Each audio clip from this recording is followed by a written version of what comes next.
अस्सलामुअलैकुम, कैसे हैं आप सब। उम्मीद करती हूँ खैरियत से होंगे। हम नावल पढ़ रहे थे टॉक्सिक लवर, जिसके मुसन्निफ हैं अमीर हमजा। नए आने वाले व्यूवर से गुजारिश करूंगी चैनल को सब्सक्राइब किया करें और बेल आइकन को प्रेस करें ताकि नई आने वाली हर वीडियो की अपडेट आपको मिलती रहे। Let's start. एयरपोर्ट पर गहमा गहमी का आलम था। बहुत से लोग आ जा रहे थे। कराची के एयरपोर्ट में इस वक्त लोगों का रश लगा हुआ था। कोई अपने प्यारों के आने की खुशी मना रहा था तो किसी की आंख नम थी अलविदा करते हुए। ऐसे में कांच के दरवाजे को खोलते वो बड़े घुंघराले वालों वाला तकरीबन 6 फुट 5 इंच ऊंचा लंबा चौड़े जिस्म वाला मर्द दाखिल हुआ, जिसने काली जैकेट पहन रखी थी। मुंह में च्युइंगम चबाता हुआ पथरीले तासुरात लिए वो सीधा इस्तकबालिया के पास पहुंचा था। बहराम गुनाह की दुनिया का बेताज बादशाह, वो हर काम को गैर कानूनी तरीके और इंतहाई सफाई से कर जाता था। इसने इस्तकबालिया पे मौजूद लड़की का स्पॉट नजर से देखते फ्लाइट का पूछा। इसका लहजा इतना सख्त और रूखा था कि लड़की के माथे पर बल पड़ गए, पर वो सबसे इसे बताने लगी थी। वो खामोशी से इसकी बात सुन रहा था। इसने एक दिन खुद से ही अरमान की माँ के पास कॉल की थी। इसका कहना था कि वो लोगों के दिल का हाल जान जाता है, क्योंकि वह परेशान लोगों से हमदर्दी रखता है। पर अरमान की माँ जानती थी ऐसे गुंडे अमीरों पर नजरें गाड़े बैठे होते हैं और इन्हें फॉलो करते हैं। इनके विक्स पॉइंट को नोट करके लाकर फिर इन्हीं लोगों को तंग करते हैं। जब लड़की ने इसकी फ्लाइट का बता दिया तो वो जाकर वेटिंग रूम में बैठ गया था। वह बिल्कुल खाली हाथ था। बेंच पे बैठकर इसने अपना मोबाइल निकाला। माइक, मैं अमेरिका आ रहा हूँ। तुमने सारे इंतजाम कर दिए हैं ना? इसने अपने एक बंदे को कॉल की थी जो अमेरिका में ही रहायश पजीर था। जी बॉस, सब कुछ तैयार है, बस आपके आने का ही इंतजार है। इसे सर हिलाकर फोन ठक से बंद कर दिया। फ्लाइट में अभी 10 मिनट बाकी थे। माँ ऐसे लोगों से दूर रहती थी, पर इस वक्त इन्हें किसी ऐसे शख्स की तलाश थी जिस पर वह भरोसा करके अपना सबसे अहम काम करवा सके। उन्होंने सबसे पहले बहराम को इस बात पर राजी किया कि वो इन्हें कभी धोखा नहीं देगा। इसके बदले इसे हर वो आसाइश मिलेगी जो वो चाहेगा। बहराम ने बगैर देर किए इनकी ऑफर कबूल की और इनका पहला काम किया, जिसमें इसने एक ही बार में अरमान की माँ के 3 दुश्मनों को रास्ते से हटाया था। और वो थे अरमान के बाबा, शहीद की मम्मी और इसके डैड, जो बज़ाहिर एक कार एक्सीडेंट में इस दुनिया से गए थे। पर ये बात बस अरमान की माँ सोफिया जानती थी, यहाँ बहराम, कि कैसे इनकी गाड़ी की ब्रेक्स फेल की गई थी और फिर रास्ते से में ट्रक आ जाना। ठीक 10 मिनट बाद वो फ्लाइट में सवार हो रहा था। अपनी सीट पर बैठकर इसने सीट की पुष्ट से आंखें मूंद ली। वो मुंह ही मुंह में बड़बड़ाया। जिस अंदाज में बहराम ने सारी प्लानिंग की थी, इससे पुलिस को बिल्कुल शक नहीं हुआ कि ये एक सोची समझी साजिश है। बस एक शहीद था जिसे लगता था कि ये मर्डर है, पर शक के बिना पर वो भी कुछ नहीं कर सकता था। और सबूत इसे जो मिले थे, इन्हें शहीद खो चुका था और सुलझी पजल अब फिर से बिगड़ चुकी थी। मैं आ रहा हूँ जोया, बहराम के लहजे में सफाकी थी। जहाज ने परवाज भर ली थी। इसने ख्वाब देखा वो शहीद के मुकाबिल खड़ी है।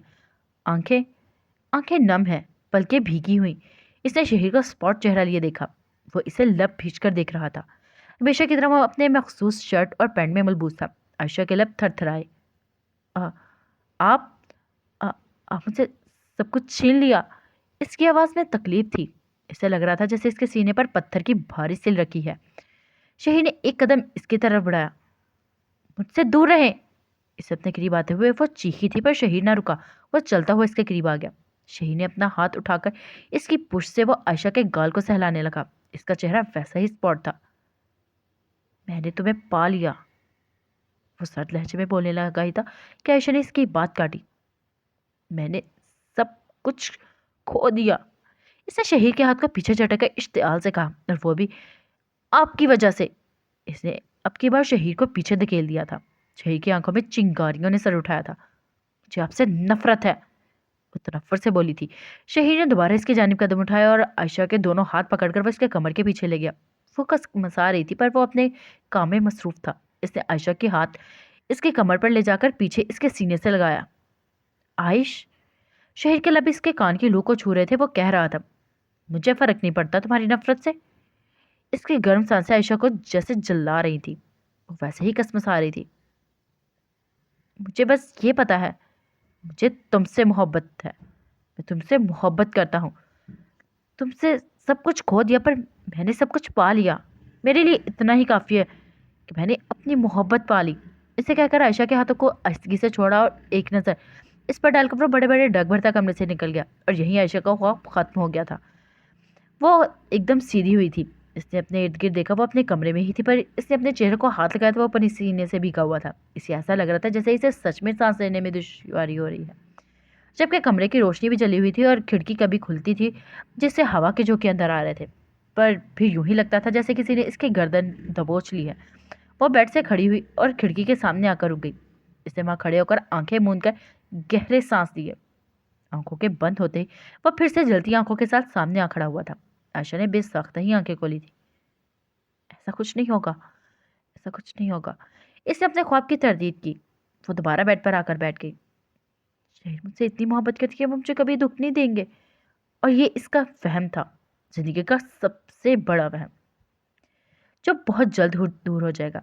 आयशा ना चाहते हुए भी शहीद की जिंदगी की उलझी हुई शतरंज का वो मारा बन जाएगी जिसका खसारा सबसे ज्यादा होगा। वो बेड पर लेट गई थी।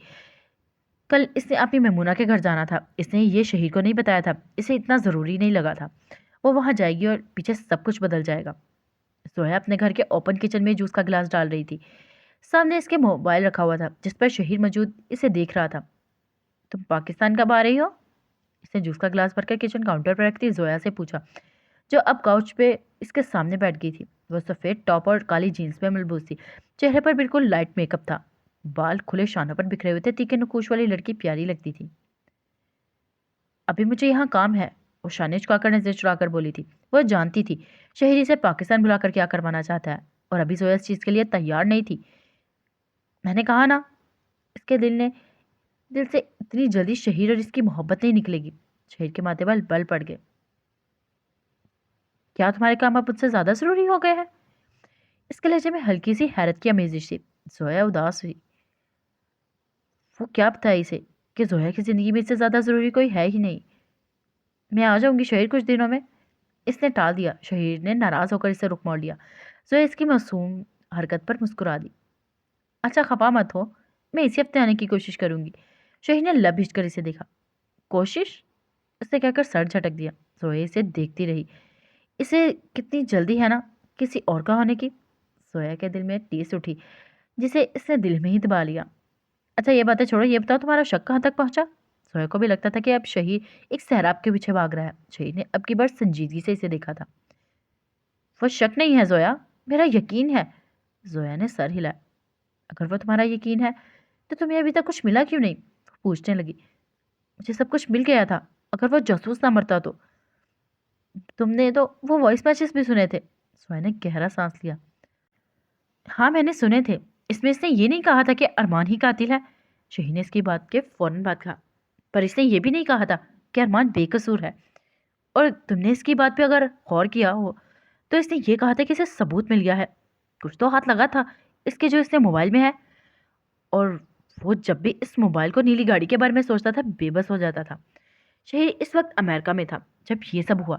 इसके पाकिस्तान आने तक वहाँ कुछ भी नहीं था। आखिरी बार होने वाली कॉल के मुताबिक इस जासूस का फ़ोन ट्रेस करने पर जिस जगह का पता बता रहा था वहाँ कोई स्ट्रेट कैमरा नहीं लगा था। यहाँ शायद पहले ही उतार लिया गया था। सो ये इसका बेबस चेहरा देखने लगी थी, फिर बोली, अच्छा इस बात को भी छोड़ो, एक दिन तुम कामयाब हो ही जाओगी। और मैं बस ये चाहती हूँ कि तुम अपना ढेर सारा ख्याल रखो। मेरा दिल तुम्हें लेकर हर वक्त परेशान रहता है। शहीद ने जोया की बात पर सर हिला। जानता हूँ, तुम मेरे लिए बहुत परेशान रहती हो, और तुम भी अपना ख्याल रखा करो। मुझे भी हर वक्त तुम्हारी फिक्र रहती है। तुम बस इस दुनिया में मेरी वाहिद फैमिली हो। वो जब भी से कहता था जोया का दिल मुट्ठी में लेकर लेकर मसल देता था। वो बचपन से ही देखती आई थी कि शीर अपनी मम्मी डैडी से कितना अटैच था। वो इनसे दूर कम ही रहा था। अमेरिका भी वो मजबूरी में आया था। वो जब भी से यूनी से छुट्टियां होती तो वह पाकिस्तान चला जाता था या मम्मी डैडी के को अपने पास बुला लेता था। शहीर, मुझे कुछ भी नहीं होता, मैं अपने घर में सेफ हूँ। शहीर हल्का सा मुस्कुराया। फी मानिल्लाह। सोया ने सर हिलाया। God bless you too. Now I am getting late. मैं तुमसे बाद में बात करूंगी। जोया ने कहकर फोन बंद कर दिया और जूस पीकर वो लाउंज में आ गई। वहां से अपना बैग लॉन्ग कोट पहना, पर्स में मोबाइल डालकर वो घर से निकल गई थी। वो जब अपनी गाड़ी में बैठ गई, सड़क मोड़ रही थी, तभी इसके घर के सामने एक आदमी आकर रुका। जोरफ जीन्स और फुल आस्तीनों की शर्ट में मलबूस था। ये सर पे कैप थी। वो अंदाज मशकूक। इसकी नजरें जोया के दूर जाती गाड़ी का ताकुब कर रही थी। फिर इसने फोन निकाला। जी, मैं इस वक्त इसके घर के बाहर ही खड़ा हूँ। वो अकेली रहती है और इसके घर के बाहर कोई गार्ड भी नहीं है। हमारा काम इतना मुश्किल नहीं है। इसने कहकर फोन बंद कर दिया और वहां से चला गया। बादलों से छुपा आसमान बरसने को तैयार था।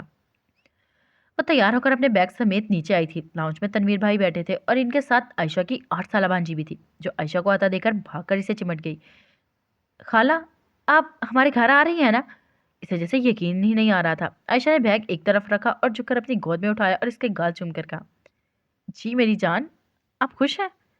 बच्ची ने जवाब न दिया पर मजबूती से इसके गले में बाहें फैलाई। तनवीर भाई, अम्मी और अब्बू इस बच्ची को खुशी से देखकर खुश थे। आयशा इसे अपने साथ आगे लेकर आई। इसने तनवीर से सलाम किया और अम्मी के साथ बैठ गई। सारा सामान रख लिया ना? अम्मी ने आयशा से पूछा। जी, ज़रूरत का सारा सामान रख लिया है। इसने इधर उधर देखा। अम्मी, सफियान कहाँ है? इसकी बात का अब्बू ने जवाब दिया।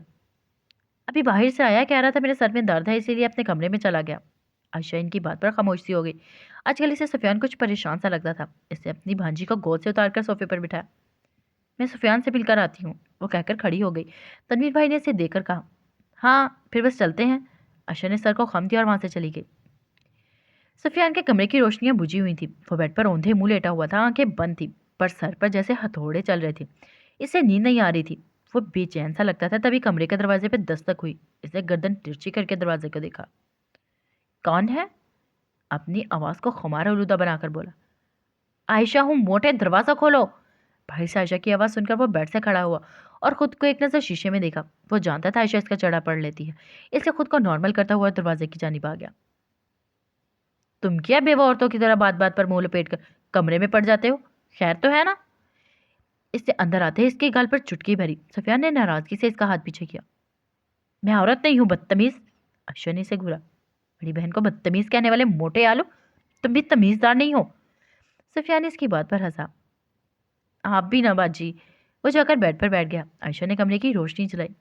अब बताओ मुझे क्या बात है? वो इसके सामने आकर खड़ी हो गई थी। सुफियान इस बात पर चौंका। कोई बात भी नहीं है। इसने अपने चेहरे पर हाथ फिर से अपने जैसे तासुरात दुरुस्त कर रहा हो। मर्द जब गैर आरामदा होता है तो वो बार बार अपना चेहरा छूता है। आयशा ने इसे बड़ी बेरहमी से देखा। सुफियान का हलक सूख गया, पर खुद को नॉर्मल रखते हुए बोला, और लड़की जब गैर आरामदा होती है, महसूस करती है, तो बार बार अपने कपड़े दुरुस्त करती है और दुपट्टा ठीक करती है, या इसके किनारे को मरोड़ने लगती है। सुफियान ये कह कर हंसा था और आयशा मजीद ठटक गई थी। ये हंसने वाली बातें नहीं है सुफियान, ये सब सच है। सुफियान ने मुस्कुराकर कंधे उचकाए। मैं जानता हूँ बाजी, आप जा रही हैं। इससे बात बदली। आयशा की नजर इस पर जांचती थी। तुम बात बदल रहे हो? मैं बात क्यों बदलूंगा? इसे हैरान होने वाली अदाकारी की। क्योंकि तुम परेशान हो। सुफियान ने बेसाख्ता सर झटक कर मुस्कुराया। मैं नहीं हूं परेशान। वो साफ मुड़ कर गया। आयशा इसे और करीबी हुई और बिल्कुल इसके सर के पास आकर रुक गई। सुफियान इसे चेहरा उठाकर देख रहा था। तुम्हें पता है, नफ्सियात के मुताबिक कोई शख्स इन बातों पर भी हंसे जो हंसने वाली ना हो, तो वो अंदर से खुद को तन्हा महसूस करता है। और जो बिला वजह सोता है, या वो परेशान होता है, या उदास। इसने सुफियान को अब की बार घूरा। और मुझे ये सारी निशानियां तुम्हें नजर आ रही हैं। तुम यहाँ तो मुझे बता दो, वरना मैं खुद लगवा लूंगी। इसने तनबिया करते हुए लहजे से कहा। सुफियान का चेहरा जर्द पड़ने लगा। हर बात बताने वाली थी ही नहीं तो बताता कैसे? बाजी, ऐसी कोई बात नहीं है। आयशा कुछ और कहती, नीचे से अम्मी की आवाज आ गई कि तनवीर भाई इसे बुला रहे हैं। इसलिए इसने गहरा सांस लिया और सफियान के चेहरे को अपने हाथों में लिया। तुम्हें पता है सफियान, अल्लाह ने इंसान को फैमिली इसीलिए दी होती है ताकि वो अपनी परेशानी इनसे डिस्कस करे। फैमिली में बड़ी बहनें वो वही शख्स होती है जो अपने छोटे भाइयों के लेकर गली मोहल्लों और स्कूलों में लड़ती फिरती हैं। क्योंकि भाई फिर भी अपनी बहनों को छोड़ देती है, पर बहनों में अल्लाह ने इतना हौसला नहीं दिया होता कि वो अपने भाइयों की ज़िंदगी के किसी मोड़ पर छोड़ें। और एक और बात। इसे सुफियान के माथे पर गिरे बाल मोहब्बत से दुरुस्त किए। सुफियान इसे दम साधे सुन रहा था। बहनें और माएँ जितनी दुआएं अपने भाइयों और बेटों के लिए करती हैं, इतनी वो अपने शौहरों के लिए नहीं करती। इसने झुककर सुफियान का माथा चूमा। तुम अभी बताना नहीं चाहते तो कोई बात नहीं, पर मैं इंतज़ार करूंगी तुम्हारे बताने का। अपना ख्याल रखना। इसने इसके गाल को थपकर वहां से चली गई। सुफियान दोबारा से बेड पर लेटता चला गया। अब वो उलझ गया था कि इसे बताना चाहिए था या नहीं, और अगर वो बताएगा भी तो क्या आयशा इस पर यकीन करेगी?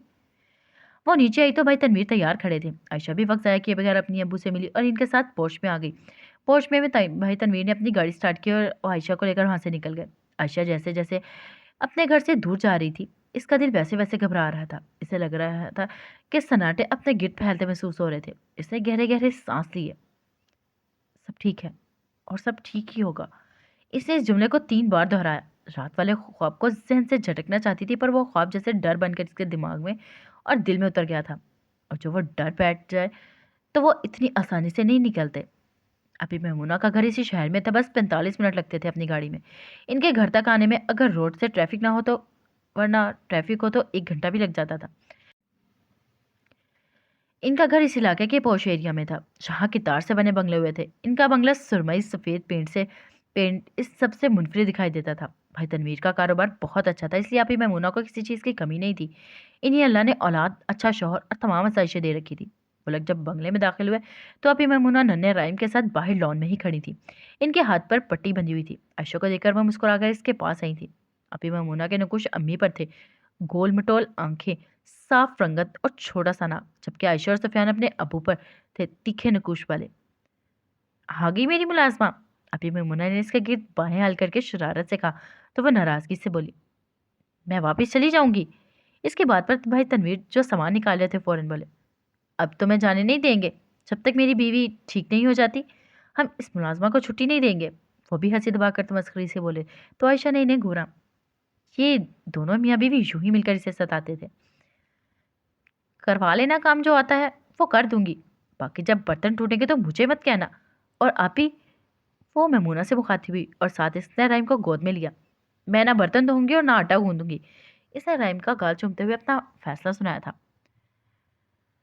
हाँ, तुम बैठ जाना, हम तुम्हारी आरती उतारेंगे। अभी मेमूना ने इसे छेड़ते हुए कहा था। ये बात आयशा भी जानती थी कि इसके काम करने के लिए नहीं बुलाया गया। आपी के घर के सारे काम इसकी मुलाजमा करती थी। आपी ने इसे सिर्फ मिलने और कुछ दिन अपने साथ गुजारने के लिए बुलाया है।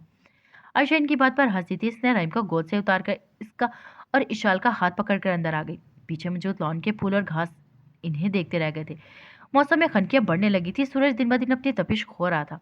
शेर जब अपने कमरे से निकलकर सीढ़ियां उतरता हुआ लाउंज में आया तो वहां दस्तगीर खड़ा था। इससे देखकर वह ठटक कर रुका। वह हमें स्क्वेयर कर इसे बगौर देखा। दस्तगीर की आंखें सुर्ख थी। इसे महसूस हो गया था कि शेर इसे देख रहा है, इसलिए इससे नजरें चुराई। इनकार कर दिया? शेर के सवाल पर इसका दिल किया कि इनकार करती तो बर्दाश्त हो जाता, पर वो कह कर गई है कि इसे दस्तगीर से नफरत है। इसकी आंखें और लहजे में मौजूद जहर झूठा नहीं था, वो दस्तगीर की नसों में उतर गया था। मुझे मेरी औकात याद दिला दी है उन्होंने, वो याद से बोला था। शहीन ने इसे नापसंदगी से देखा। अभी से हार गए? दस्तगीर ने नजरें उठाई। मुझे पता था बॉस, मैंने हार ही जाना है, मुझे वो नहीं मिलेंगी। शहीन ने हाथ झुलाया। कहा मौन दस्तगीर, मोहब्बत कोई पेड़ पर लगा हुआ सेब नहीं है जिसे तुम उचक कर पालोगे। ये वो अंगूर की बेलें हैं जो लगता है कि हमारी पहुंच से बहुत दूर है, पर कोशिश करने से क्या नहीं मिलता। अगर इन अंगूरों को लोमड़ी की नज़र से देखोगे तो वो दूर ही रहेंगी। अगर इसे शेर की तरह इन्हें देखते हुए कुछ कदम पीछे उठाकर एक लंबी जस लगाओगे तो ज़रूर इन्हें पालोगे। इसने कहकर इसका कंधा थपका और नाश्ते के घर से डाइनिंग टेबल की जानी बढ़ गया था और दस्तगीर इसकी पुश्त देखता रह गया। वो क्यों अभी से हार मान गया था? मोहब्बत सच में इग्नोर अंगूर की बेल जैसी होती है, जो लगती तो बहुत से दूर ही है पर इतनी दूर होती नहीं है, बस वक्त मांगती है। और अब दस्तगीर भी मोहब्बत को वक्त देगा, वो इतनी जल्दी हार नहीं मानेगा। इसने ठान ली थी और फिर शहर के पीछे डाइनिंग हॉल की जानी बढ़ गया था। लाउंज सुनसान रह गया था। नाश्ते की टेबल पर माँ अरमान के साथ बैठी नाराज सी बोल रही थी। तुम्हारे दिए गमले का पौधा तो यूं लगता है जैसे बहुत जल्द ग्रोथ कर रहा है, हर रोज इसकी काट छांट करनी पड़ती है। अरमान ने तो उसका टुकड़ा अपने मुंह में डाला और हंसा। मेरी माँ थक जाती है, इसने खनकी हंसते हुए से माँ नाराज छोड़कर मुस्कुराने लगी। नहीं, बस मुझे कोफ्त होती है। अरमान ने सर हिलाया। तो फिर रहने दे, मैं इसे उठवा देता हूँ अभी, वो कहकर करीब खड़े मुलाजिम की जानिब मतवज्जा हुआ। अभी वो कुछ कहता है कि माँ ने इसे रोका। नहीं अरमान, उन्होंने इसका टेबल पर रखा हाथ पकड़ा। वो तुम मेरे लिए लाए हो, मेरे लिए इसकी बहुत अहमियत है। मुझे कोफ्त होती है पर मैं इससे थकती नहीं हूँ, वो मेरे लिए बहुत अनमोल है, उन्होंने मोहब्बत से कहा। वो आज भी नाइटी में मलबूस धुले चेहरे के साथ बैठी थी। बाल कांधों पर बिखरे हुए थे और आंखों में हमेशा से जिसी चमक थी। अरमान इन्हें कुछ देर देखता रहा। शुक्रिया माँ, इसने इनका हाथ अपने लबों से लगाकर चूमा था। तभी जिया डाइनिंग हॉल में दाखिल हुई और वह दोनों ही इसकी गैर मुतवक्का आमद पर चौंक गए। अरे, आज तो मेरा बेटा जल्दी उठ गया। अरमान इसे आता देखकर अपनी जगह खड़ा हो गया और इसके गिर्द बाएं बाजू फैलाकर इसका माथा चूमते हुए बोला। जिया फीका सा मुस्कुराई और खुले बालों की लटों को कान के पीछे रही वो अरमान के साथ वाली कुर्सी पर बैठ गई थी, ऐसे कि इसके बिल्कुल सामने माँ थी जो इसे भगौरी देख रही थी। आज तुम जल्दी क्यों उठ गई? माँ ने पूछा तो इसने शाने चुका दिए। अरमान भी अपनी जगह पर बैठ गया, बस वैसे ही उठ गई। अरमान ने जिया के लिए जूस का गिलास भरा और टोस्ट पर मक्खन लगाकर इसकी जानिब कर दिया। बहुत अच्छी बात है, तुम जल्दी उठी हो तो मैं अपने बेटे को देखकर ऑफिस सुकून से जा सकूंगा। इसने जिया के गाल पर चुटकी भरी थी। जिया इसे देखकर मुस्कुरा दी। इसे कभी कभी अरमान पर गुमान होता था कि वो जैसे इसे बाप से बढ़कर चाहता है। इतनी मोहब्बत तो शायद इसके बाबा भी नहीं जताते थे जितनी अरमान इसके होश संभालने से जताता आ रहा था। भाई, आप शादी कब कर रहे हैं? जिया के इस अचानक से सवाल पर जहां माँ ने बेख्तियारी से देखा था, अरमान जो टोस्ट खा रहा था खांस उठा। जिया ने अपनी हंसी दबाई। तुम ठीक हो ना जिया? माँ ने इसे हैरत भरी मुस्कान से देखा और इन्हें शरारती मोमी गुड़िया लगी थी जो आंखों में मस्खरी भरे अरमान को देख रही थी, जो खुद भी जिया को बेयकीनी से ही देख रहा था। हाँ, मैं बिल्कुल ठीक हूँ, वो मैं को कहकर अरमान को देखते हुए बोली। आप बताएं ना भाई, कब कर रहे हैं शादी? मैं बोर हो गई हूँ एक से दिन गुजार गुजार कर। मुझे अब इस घर से खौफ आता है, मेरा अकेले रहने को दिल नहीं करता। इसने आखिरी बात मध्यम लहजे से कही थी। इसकी आवाज़ इतनी मध्यम थी कि अरमान और माना सुन सके। वो बस यही सुन सके थे कि जिया अरमान की शादी करवाना चाहती है। अरमान छनप सा गया। मेरा बेटा भी शरारती हो गया है। इसे खुद को कंपोज करते हुए जिया का गाल खींच कर कहा तो जिया ने अरमान का हाथ पकड़ लिया। भाई, आप शादी कर लेना। इसका अंदाज अजीब सा था। अरमान ने इसे बगौर देखा। माँ भी इसे देखने लगी थी। सब ठीक है ना जिया? अरमान को इस रात वाली हालत याद आई तो वो मुंतशिर लहजे से गोया हुआ। जिया ने सर पूरे एतमाद से हिलाया। जी सब ठीक है, बस मुझे एक दोस्त की ज़रूरत है इसलिए कह रही हूँ। अरमान इसकी बात पर इसकी मुस्कान से मुतमईन न हुआ। कोई बात है तो मुझे बता सकती हो जिया? इसने जिया के गाल पर हाथ रखकर कहा।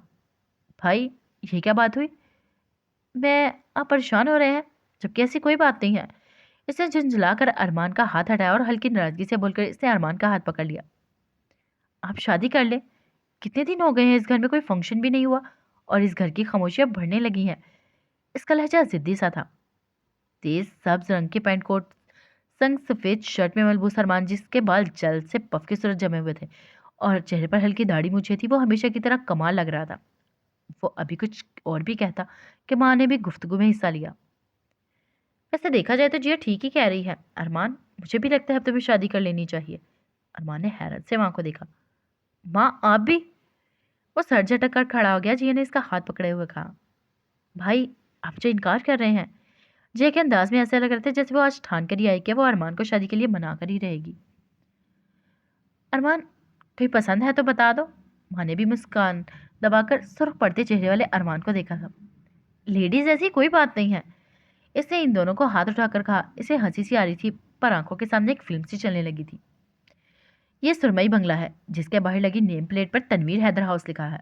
अरमान की गाड़ी इस बंगले में दाखिल होकर पोर्च में रुकी। तनवीर इसका वहीं खड़े इंतजार कर रहे थे। अरमान गाड़ी से निकलकर इनमें मिला और अंदर ड्राइंग रूम की जानी बढ़ गया था। जिया, तुम्हारे भाई ब्लश कर रहे हैं। माँ ने जिया को कहा तो लब भींचकर मुस्कुराकर मजीद शरारत आंखों से भरे इससे देखने लगी थी, जो अब यहाँ से बस चले जाना चाहता था। ड्राइंग रूम में तनवीर अरमान को बिठाकर खुद लाउंज की जानी बढ़ गया था। तभी अरमान को महसूस हुआ कि जैसे कोई इसे चोर नजरों से देख रहा है। अरमान ने इधर उधर देखा तो इसे दरवाजे की ओट में 8 साल इशाल खड़ी दिखाई दी जो तनवीर की डिक्टो कॉपी थी। अरमान ने इसे मुस्कुराकर देखा और अपनी तरफ आने का इशारा किया। माँ, ऐसी कोई बात नहीं है। अगर ऐसी बात होगी तो मैं आपको बता दूंगा। और जिया, तुम? वह जिया की तरफ मतवजह हो। तुम बहुत शरारती हो गई हो और मुझे तुम। इसने जिया का नाक पकड़कर नरमी से खींचा। इसे बहुत अच्छी लग रही हो। मुझे अब यही जिया हर रोज दिखनी चाहिए। जिया इसके सीने से लग गई। इसके लिए आपको शादी करनी पड़ेगी। अरमान इसकी बात पर खुलकर हंसा। इशाल जब अरमान के बुलाने पर अंदर आई तो इसके हाथ में एक फ्रेम था जो इसने सीने से लगा रखा था। वो अरमान के पास आई। अरमान ने इसे अपनी गोद में बिठा लिया। तभी बच्ची के हाथ में वो मौजूद फ्रेम पर इसकी नजर पड़ी। इसमें इशाल एकदम तरास का लड़की की गोद में थी जिसके दुपट्टे का एक सिरा लॉन के घास पर था और दूसरा इसके कंधे पर था। इशाल इसका गाल चूम रही थी और वो मुस्कुरा रही थी। अरमान इसे देखता रह गया। तनवीर भी अंदर दाखिल हुआ। वो अरमान के सर पर आ गया था, पर अरमान आयशा को देखने में मसरूफ था। तभी इशाल ने बाबा की सदा लगाई तो अरमान होश में आया था। इसे सर उठाकर ऊपर देखा, तनवीर खड़ा देखकर वो शर्मिंदा सा हो गया। इसने जिया का माथा चूमा और वो बोला, सोचता हूँ इस बारे में मैं भी, अभी मुझे ऑफिस से देर हो रही है। वो कहकर डाइनिंग हॉल से निकल गया था। इसके चेहरे की मुस्कान वैसे ही दिलकश थी जो माँ भाप गई थी। अरमान का चेहरा बता रहा था कि वो दिल हार चुका है। माँ ने इसे तब तक देखती रही जब तक वो नजरों से ओझल ना हो गया। फिर वो जिया की जानिब मुड़ गया। ईशान ने तस्वीर अरमान के सामने करके इस पर उंगली रखकर अरमान को अपनी तरफ मतवज्जो करते हुए कहा, ये मेरी खाला है। वो अरमान के मुंह से बेख्तियार निकला, आपकी खाला बहुत खूबसूरत है। इसके लहजे में कुछ खास था जो तनवीर ने महसूस कर लिया था। और अरमान इसके बाद जब भी तनवीर से मिला, इसने दानास्ता बात घुमाकर आयशा का जिक्र जरूर किया था। वो कुछ ना कुछ आयशा के बारे में पूछता ही रहता था और तनवीर इसकी टेंशन समझ रहा था। वहाँ कदम कदम चलती जिया के पास आ गई। अरमान ठीक कह रहा है। उन्होंने जिया का चेहरा हाथों के प्याले में भरा कि तुम जब हंसती हो तो बहुत अच्छी लगती हो। तुम इस घर की रौनक हो, हंसती रहा करो। इन्हें जिया के मुस्कुराते चेहरे पर बहुत प्यार आया। उन्होंने इसे अपने सीने से लगा लिया और इनके सीने से लगते ही जिया की आंखों में नमी ने सर उठाना शुरू किया। आखिर वो कामयाब हो रही थी अपने दुख अपने अंदर दबाकर मुस्कुराने में। पूरी रात दस्तगीर जुमले इसकी बाजिश करते रहे थे। वो अब बहुत उलझ गई थी। दिमाग में शहर की जिद की हुई थी और दिल था कि अब दस्तगीर के दुख को महसूस करने लगा था। वो अभी तक ये जानना चाहती थी कि दस्तगीर ज्यादा टूटकर बिखरा तो नहीं है। और इसे अपनी इसी सोच पर रात भर से कोफ्त महसूस हो रही थी। वो नहीं बढ़ना चाहती थी। दस्तगीर की जानिब पर दिल कदम कदम वहीं जा रहा था और दिल में शहीद की मोहब्बत दोहरा रही थी, पर हिसाब किताब दस्तगीर की फरियाद करती आंखें दिखाई देती थी। इसने अपनी आंखों की नमी को आंखों में ही जज्ब किया और माँ से जुदा होकर अपने कमरे की जानी बढ़ गई। अरमान का तैयार करदा टोस्ट और जूस का गिलास वहीं टेबल पर, जिस सबको हॉल छूटते ही देखते रह गए थे। इसके घर में पूरी इसरारियत खौफ से आने वाली शादमानी को देख रही थी जो अरमान बहुत जल्द आने वाला था। टेरिस पर रखी कुर्सी पर अभी ममूना बैठी आसमान को देख रही थी। जब पीछे आने वाली आहट पर उन्होंने गर्दन तिरछी करके देखा। मैंने तुम्हें कहा था ना, रहने दो, कोई मुलाजमा बना देगी चाय। आयशा को डिश में चाय के मग रखकर लाते देखकर उन्होंने कहा तो इसने मेज पर डिश रखकर कहा, मुझे चाय सिर्फ अपने हाथ की पसंद है। चाय थोड़ी हो पर अच्छी हो। इसने एक मग अपनी मेमूना की तरफ किया और दूसरा उठाकर अपने सामने रेलिंग की जानी भाई। इसकी नजर उफक पर फैलते बादलों पर थी जो घोर थे। ये लगता था आज बारिश होगी। हवा भी तेज झोंकों से चल रही थी। मौसम कितना अच्छा हो रहा है ना। नारंगी कमीज शलवार और सफेद दुपट्टे गोरी रंगत वाली आहो चश्मे चश्मक भरकर कहा, हाँ, आज मौसम बहुत अच्छा है। तुम आई हो ना इसलिए। अभी मैं भी मग उठाकर इसके साथ आ खड़ी हुई थी। अच्छा ने एक नज़र इनको शरीर चेहरे पर डाली, फिर सर झटक कर दोबारा से सामने देखने लगी। मैं तुमसे कुछ पूछने का सोच रही थी। मुन्ना आपी की नजरें इसी पर थी। जी पूछे।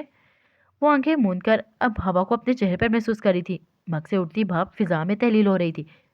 आप ही मुन्ना एक लम्हे को सोचने लगी, फिर पूछने या रहने दे। फिर हिम्मत करके उन्होंने कह दिया, तुम किसी को पसंद करती हो आयशा। आयशा की आंखें पट से खुली। इसने झटके से आपी को देखा जो संजीदा थी। आयशा का गला मिनटों में सूख गया था। इसे लगा जैसे आपी पूछ रही, इसलिए इसे बोलने में दिक्कत हुई। आपको किसने कहा। अंदाज को सरसी से मनाकर पूछा तो वो नजरें नहीं मिला पा रही थी। इसे यूं लग रहा था जैसे वो आंखें उठाकर अपनी आपी को देखेगी तो वो आपी इसकी आंखों में शहीद का नाम पढ़ लेंगी। नहीं, मैं तुमसे पूछ रही हूँ। उन्होंने इसके तासुर पर ज्यादा तवज्जो न दी, सिर नाम ही हिलाया था। क्या तुम किसी को पसंद करती हो। उन्होंने अपना सवाल दोबारा दोहराया। आशा का अटका सांस खारिज हुआ। दिल की धड़कनें संभल गई तो वह नॉर्मल लहजे में बोली, नहीं, अभी ऐसी कोई बात नहीं है। अगर कोई है तो बता दो आयशा, मैं तुम्हारी पूरी सिफारिश कर दूंगी। उन्होंने इसे रेलिंग की चौड़ी सतह पर मग रखा और इसे दबाकर कहा तो आयशा का एक पल के लिए दिल किया कि वो बता दे। फिर ये सोच करूंगी कि जब सही रिश्ता भेज देगा तो अभी से कहने की क्या जरूरत है। जब रिश्ता आएगा तो वो अपनी रजामंदी जाहिर कर देगी। इसलिए इसे नफी में सर हिला, नहीं अभी ऐसी कोई बात नहीं है। अभी मेमुना के चेहरे पर तबस्सुम बेकर गया। बहुत अच्छी बात है, वैसे भी लड़कियों को शादी घर वालों की ही मर्जी से करनी चाहिए। वो इसका हाथ और मग पकड़कर कुर्सियों के पास ले आई थी। बादल आसमान पर पूरी तरह से फैल गए थे। अंधेरा हर तरफ होने लगा था। आशा इनकी बात पर इनका मुंह देखने लगी थी, फिर आस्ती से बोली, क्यों आपी, लड़कियां इस चीज की पवन क्यों होती हैं। इसके सवाल पर अपी मेमुना धीमा सा मुस्कुराकर मग से चाय का घूंट भरकर बोली, वो इसलिए क्योंकि जब लड़कियां घर वालों की मर्जी से शादी करती हैं तो कल को बुरे वक्त पे इनके पास इनके माँ बाप का सहारा होता है। और वो वापस आ सकती हैं, पर अगर वो अपनी मर्जी चलाती हैं तो इनके पास वापसी के रास्ते तंग हो जाते हैं। और अक्सर तो इस डर से वापस नहीं आती कि इन्हें ताने मिलेंगे। आशा का दिल जैसे किसी ने मुट्ठी में दबा लिया था। वो एकटक बस इन्हें देखती रह गई। तभी अक्सर लड़कियां टूटे दिल से नए रिश्ते बनाती हैं। यूं ही तो नहीं कहा जाता कि औरत की आधी जिंदगी यादों में गुजरती है। कभी सहेली की याद इसे चैन से नहीं रहने देती, तो कभी माँ बाप की याद इसे बेतौकल रखती है, तो कभी बिछड़ी मोहब्बत की याद इन्हें उदास रखती है। वो ये सब दिल में ही सोच कर रह गई थी। शहर पर शाम फैल रही थी। अभी मैमूना आयशा को कुछ देर आराम करने का कहकर अपने कमरे में आ गई थी। उन्होंने आकर साइड टेबल से अपना मोबाइल उठाया और अम्मी का नंबर मिलाकर फ़ोन कान से लगा लिया। पहली बेल पर अम्मी ने कॉल उठा ली थी। हाल अहवाल के बाद आप मैमूना ने कहा, मैंने की थी आयशा से बात। आयशा कह रही थी कि इसे कोई पसंद नहीं है। उसे जानी मौजूद अम्मी ने सर से जैसे बहुत सा वजन उतर गया। शुक्र है मेरे खुदा। और ना जिस तरह वो इन गैरों के हक में रिश्ता करने पर बहस कर रही थी, मुझे तो यही लगा कि वो किसी को पसंद करती है। अम्मी ने अपने अंदेशे बताए तो अभी मैमूना मुस्कुरा दी। नहीं, ऐसी कोई बात नहीं है, बस वो अपनों में नहीं करवाना चाहती होगी। और वैसे भी हमारे खानदान में अब इतना लायक है ही कौन जिसे हम आयशा की शादी कर दे। जो लायक थे उन्होंने शादियां करवा ली हैं, और जो नालायक हैं इनसे हम करना नहीं चाहते। वो कहते कहते लम्बे के रुकी, फिर बोली, अम्मी, मैंने आपसे बात करनी थी। ना कि तनवीर के एक ऑफिशियल फ्रेंड हैं, अरमान, वो भी कवारे हैं। अम्मी इनकी बात पर उलझी। फिर ये कि उन्होंने एक बार आयशा की तस्वीर देखी थी, तब से वो अक्सर इनसे तनवीर का पूछते रहते हैं। मैं सोचती जैसा मुझे और तनवीर को लग रहा है, अगर वो वैसा ही सच है तो ये बहुत अच्छा हो जाएगा। वो शहर के जाने माने बिजनेस और रईस हैं। आयशा वहाँ बहुत खुश रहेगी। अम्मी इनकी बात पर जसबस हो गई। पर ऐसे कैसे हम वहाँ कर दे गैरों में? अम्मी की सुई वहीं अटक गई थी। अब भी इनकी बात पर झुंझला गई। अम्मी, अपना खैर कुछ नहीं होता। आप खुद सोचे, अगर आयशा वहाँ खुश रहेगी तो इससे ज़्यादा हमें और क्या चाहिए? मैं तनवीर से बात करूंगी, बल्कि उन्होंने ही कहा था कि मैं आपसे बात कर लूँ। अगर अरमान की आयशा से शादी हो जाएगी तो बहुत अच्छा हो जाएगा। उन्होंने अम्मी को कायल करना चाहा और वो कुछ देर और बोलती रही। अरमान और इसकी फैमिली का बताती रही। अम्मी ने इनकी सारी बातें तहम्मुल से सुनी और फिर बोली, अच्छा तुम देख लो, तनवीर को कहना अच्छे से छानबीन कर ले। पहले कभी तुम दोनों ने जो सोच रहे हो ऐसा कुछ हो ही ना। नहीं, ऐसा ही है, मैं जानती हूँ, उन्होंने फखरिया अंदाज में कहा। तो अम्मी ने सर झटका। हाँ, तुम तो बंगाली बाजी हो ना, जो दिलों के हाल जान जाती है। अभी मैमूना इनकी बात पर हंसी और वो दोबारा से अरमान और इसका खानदान के मुतालिक बताने लगी थी। अम्मी खामोशी से सुन रही थी। अब अगर आयशा अपना भी नहीं करवाना चाहती तो मैं इस पर ज़बरदस्ती नहीं करूंगी। अम्मी ने फ़ोन बंद करते हुए सोचा था। अरमान के मुतालिक सुनकर इनके तखलील में अरमान का जो तस्वुर आ रहा था वो इन्हें बहुत अच्छा लगा था। वो कमरे की बालकनी में खड़ी थी, हाथ में मोबाइल लेकर वो मुंतशिर दिल से शहीद को ही सोच रही थी। आसमान वैसे ही बादलों में घटा हुआ था। चांद कभी निकलता तो कभी इन्हीं में खो जाता। वो दूर दूर बिजलियां भी चमक रही थीं। पूरे दिन से शहीद का कोई मैसेज नहीं आया था। वो कुछ देर इंतजार करती रही, फिर आयशा ने अपनी हालत पर झुंझला गई। अब मैं क्या करूं? वो नहीं करे मैसेज या कॉल तो। इसने जैसे दिल बेचैन को डांटा था और दिल बेचारा उदासी से बैठ गया। धड़कनें सुस्त पड़ गई। आशा ने दिल का ख्याल करते हुए मैसेज टाइप किया, गुड नाइट। ये वो गुड नाइट था जो अक्सर बात शुरू करने और नाराजगी जताने के घर से भेजे जाते हैं। आयशा ने भी मैसेज भेजा और आकर बेड पर बैठ गई। इसके बैठते इसके हाथ में मौजूद इसका मोबाइल चीख उठा था। इसने चमकती स्क्रीन को देखा। टॉक्सिक। वो सोचती थी ये नाम हटाकर वो अब शहीर का ही नाम महफूज कर ले, पर फिर रुक जाती थी क्योंकि इसे शहीर नाम से ये नाम ज्यादा सूट करता था। अभी भी नहीं करनी थी कॉल? इसे छूटते ही तंज किया। आयशा। शहीर ने इतना कहकर तौकफ दिया। इसके बाद वो अगले ही लम्हे बोला, फिर मुझे नींद कैसे आती? आयशा को यूं लगा जैसे वो इसके बहुत करीब से पुकारा है। इसने शहीर को अपने करीब तर महसूस करने के लिए आंखें मूंद ली थी, और जैसे शहीर बिल्कुल इसके कान के पास सरगोशी कर रहा था। आ जाती है आपको नींद भी? इसने अपना अंदाज ना बदला। शहीद दूसरी जानिब से धीरे से मुस्काया। तो मुझे याद कर रही थी? आयशा ने झूठ ना बोला और अस्की से इकरार कर लिया। जी कर रही थी। चलो फिर बालकनी में आओ, मैं देखना चाहता हूँ तुम्हें। आयशा को करंट लगा। क्या? बेसाख्ता सीधे हुई। हाँ मैं बाहर हूँ, तुम बालकनी में आओ। पर मैं अपने घर नहीं हूँ, इसने पैरों में जूतियां डेसते हुए कहा। जानता हूँ तुम अपनी बड़ी बहन के घर में हो। इन्हीं के घर के बाहर खड़ा हूँ और तुम्हारे कमरे को ही देख रहा हूँ। आयशा को अभी अभी यकीन ना आया कि वो दुपट्टे को सीने पर फैलाकर बालकनी में ही तो हिलना ही भूल गई। वो सामने रोड पर खड़ी अपनी काली लैंड क्रूजर के बोनट पर बैठा सर उठाकर इसे देख रहा था। हल्की नीली बनियान नुमा स्लीवलेस शर्ट और जीन्स जोकर में मलबूस। शहीर के बाल माथे पर बिखरे थे और नीली आंखें बालकनी में खड़ी लड़की पर जमी हुई थी। इसने कान पर लगे मोबाइल से कहा, बहुत खूबसूरत। अर्शा के पीछे बादलों की ओर से चांद की मध्यम रोशनी फूट रही थी। इस नारंगी लिबास और खुले बालों वाली लड़की के पीछे आसमान तेजी नीले रंग जैसा लगता था। इसके बालों की लटें इसके चेहरे पर शरारत कर रही थी। कान से लगे मोबाइल में होने वाली गूंज इन्हें शर्माने पर मजबूर कर दिया था। आप यहाँ कैसे? इसके बाद अभी मुकम्मल भी नहीं हुई थी कि नीली आंखों में नाराजगी ने सर उठा लिया था। तो मुझे बताए बगैर क्यों आ गई? अर्शा इसके सवाल पर चौंकी। इसने गाड़ी पर बैठे लड़के के तासुरात पढ़ने चाहे जिसके दाएं जानिब दस्तगीर और बाएं जानिब रियाज खड़े थे। मैं अपनी आप ही के घर आई हूँ। जानता हूँ, पर मुझे क्यों नहीं बताया? इसका लहजा संजीदा हो गया था। आयशा को समझ नहीं कि वो क्या जवाब दे। मैंने तुम्हें कहा हुआ है कि तुम कहीं भी जाओ तो मुझे बता कर जाओगी। दया वाले वाक्यों को मद्देनजर रखते हुए इसने कहा। आयशा को इस अंदाज बुरा लगा। वो क्या इसकी गुलाम है? मैंने जरूरी नहीं समझा। आयशा ने गर्दन अकड़ा कर जवाब दिया। तो वो भला इससे डरती है? शहीद के सर पर लगी और तलवा पर बजी। क्या कहा तुमने? यही कि मैं आपको बताना जरूरी नहीं समझा। इसने एक एक लफ्ज पर जोर देकर कहा। शहीद के माथे पर सलवटें पड़ गई। तुम मुझसे इस तरह बात मत किया करो। मेरा सपना आजमाया करो। मुझे किसी और का इतना गुस्सा पसंद नहीं है। ये शख्स पल पल बदलता था। अच्छा ने इसे मलाल भरी नजरों से देखा। और मुझे आप अच्छे नहीं लगते। चले जाए यहाँ से। इसने ठक से कॉल काटी और अंदर चली गई। शहीद का नाक फूल गया और इसने गाड़ी के बोनट पर मुक्का मारा। रियाज और दस्तगीर स्पॉट चेहरा खड़े देख रहे थे। शहीद ने दोबारा कॉल की। बाहर आओ। आशा ने जिसे एक कॉल उठाई और वो बोला था, मैं नहीं आ रही। इसका दिल कर रहा था कि वो रोए। खुद पर जब्त करती बस इतना ही बोल सकी थी, आयश मर गई। इसका पुकारते ही आशा के बरजस्ता जवाब ने शहीद के चेहरे पर गुस्सा फैला दिया था। तुम चाहती हो कि मैं अंदर आ जाऊं और तुमसे रूबरू होकर बात करूं? फिर वही धमकी? आप आ जाए अंदर, मैं छत से कूद कर खुदकुशी कर लूंगी। फिर भी अपने नाम की एक थी। इसने रंधे गले से कहा था। आंखों में नमी दर आई थी जो शहीद महसूस कर गया था। इसने गहरा सांस लेकर खुद पर गुस्से पर काबू किया और लहजे को नर्म करने की कोशिश करता हुआ बोला, अच्छा बाहर आओ, मैं नहीं आ रहा अंदर। आशा नाहली पर बेड पर भी बैठी रही। मैं नहीं आ रही। इसकी आवाज़ और रन गई। आयश। वो बस खुद पर काबू कर रहा था, वरना इसका दिल था कि अभी अंदर चला जाए। और आयशा ने कोई जवाब न दिया। अच्छा तुम मेरी जान हो ना, मेरा टेडी बियर। चलो शाबाश बाहर आओ। अब नहीं करता गुस्सा। आयशा के हार्ट ने बीट मिस की। वो रोना तो ना सब भूल गई और एक खूबसूरत से एहसास ने अंदर ही अंदर इसे गुदगुदाया तो वो आस्ती से बेड से उठी और बालकनी में आ गई। बात बात पे रोने मत लग जाया करो। आयशा ने बाहर आते ही इसे देखकर कहा और वो इसकी आवाज़ से ही अंदाजा कर चुका था वह रोने लग गई है। आप बिला वजह गुस्सा करते हैं। आयशा ने अपनी नाराजगी की वजह बताई तो वह नर्म लहजे में गोया हुआ, मैं तुमसे बहुत मोहब्बत करता हूँ। मैं चाहता हूँ तुम मुझसे अपनी एक एक बात शेयर करो। वो बोनट से उतरा और बालकनी के करीब आ गया।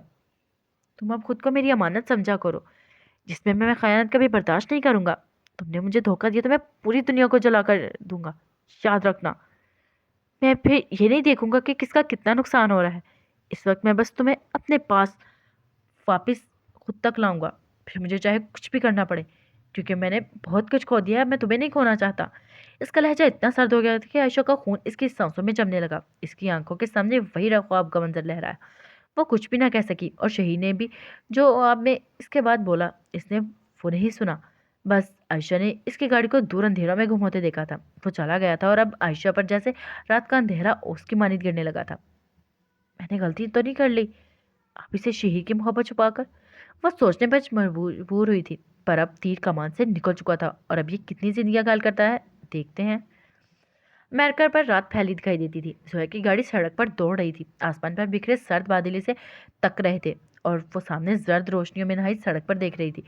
गाड़ी की स्पीड नॉर्मल थी, तभी इसकी गाड़ी के आगे एक दूसरी गाड़ी आ गई। जोया ने गाड़ी की साइड बदलकर करीब से निकलनी चाहिए, पर वो गाड़ी फिर से आगे आ गई। जोया ने हॉर्न दिया। आगे मौजूद गाड़ी की स्पीड एकदम आहिस्ता हुई। अगर जोया ब्रेक न लगाती तो इसकी गाड़ी अगली गाड़ी से टकरा जाती। इस हरकत पे जोया के माथे पर बल पड़े थे। वो सीट बेल्ट खोलने ही लगी थी कि अगली गाड़ी जन से आगे बढ़ गई। लॉर्डी सिक। इसने सर झटकर गाड़ी फिर से चलाई। अब वो घर की ओर जाती सड़क पर थी तो न जाने बंगले बने हुए थे जिनकी रोशनियां बुझी हुई थी। यूँ लगता जैसे इलाके में बिजली नहीं है। इसे हैरत हुई क्योंकि ऐसा कभी पहले नहीं हुआ था। तभी इसकी नज़र सड़क किनारे खड़े लड़के पर पड़ी जो इसे ही देख रहा था। जोया की भवें सुकड़ी और वह गाड़ी से आगे बढ़ती गई। वो भी दोबारा से सामने देखने लगी थी। इसकी गाड़ी इसके घर के सामने आकर रुकी। वो गाड़ी से बाहर निकली, इसने मोबाइल की लाइट रोशन की और गाड़ी लॉक करने लगी। गाड़ी लॉक करके अब वो घास पर कदम उठाती चल रही थी। दाखिली दरवाजे के आगे बने चंद सीढ़ियां अबूर करते हुए इसकी नज़र वहां मौजूद जूतों के निशान पर पड़ी, पर वह इन पर एक चुटती निगाह डालती दरवाज़ा खोलकर अंदर दाखिल होगी। अंदर लाउंज में अंधेरा सा डूबा था। वो मोबाइल की रोशनी से आगे बढ़ने लगी थी कि इसने दरवाजे पर फिर से लॉक कर दिया। अब इसका रुख किचन की जानिब था। किचन में आकर इसने कैबिनेट खोला और वहां से मोमबत्तियां का डिब्बा निकाल कर इन्हें किचन काउंटर पर रखकर इसने इन्हें जलाया। वो मोबाइल की रोशनी बंद करके वो लाउंज में आ गई थी। सोया कैंडल स्टैंड की जानिब गई थी। इसे कुछ खटका। इसे अपने पीछे सोफे पर कोई बैठा हुआ महसूस हुआ। इसका माथा ठनका पलटने से पहले ही जहन पर पर्दों पर झमाके से वो गाड़ी, लड़का और जूतों के निशान घूमने लगे। सोया का हलक सूख गया। इसने अपना मोबाइल सामने किया और आहिस्ता आहिस्ता पलट भी रही थी जब इसका रुख सोफे की तरफ हुआ।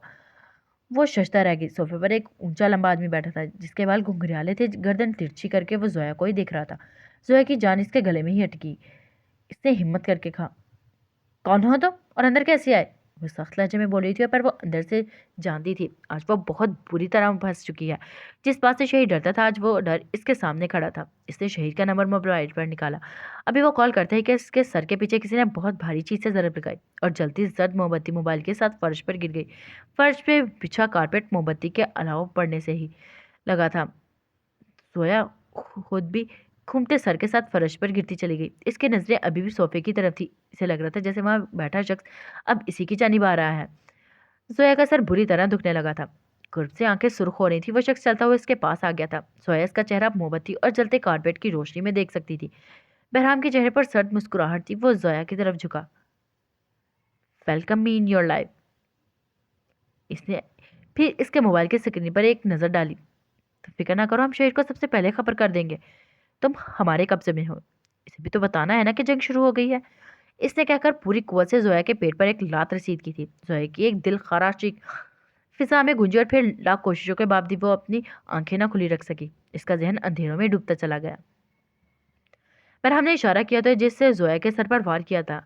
इसने बढ़कर घर का दरवाजा खोला और वहां से दो लोग अंदर दाखिल हुए, जिन्होंने तीसरे के साथ मिलकर जोया को उठाया और बाहर की जानिब बढ़ गए। बहराम ने जलती मोमबत्ती और कारपेट पर अपना जूता मसल रखा और वह दोनों भी जोया की आंखों की तरह बुझ गए।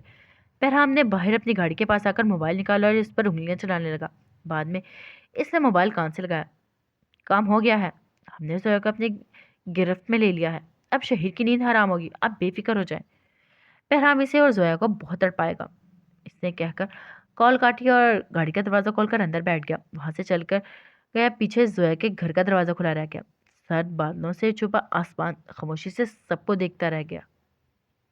ओके गाइस, आज के एपिसोड के लिए टाइम ही मिलता है नेक्स्ट एपिसोड में। हम तक ख्याल रखिएगा, दुआ में याद रखिएगा, हमें फीडबैक लाजमी दीजिएगा। फी अमानिल्लाह।